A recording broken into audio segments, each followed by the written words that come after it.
Here we are in pump room. Domestic water inlet line is here. One of valve here for one tank, and this is irrigation pump inlet. And the another valve is there for irrigation valve and domestic water valve, inlet valve.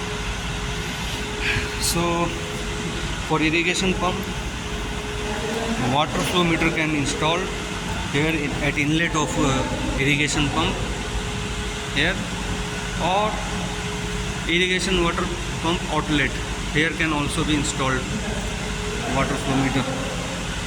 And for domestic water, here the outlet of domestic water pump, the pump coming from there, pipe is coming from there, passes through the filter cartridge, and this is the outlet where the water flow meter can be installed, this portion.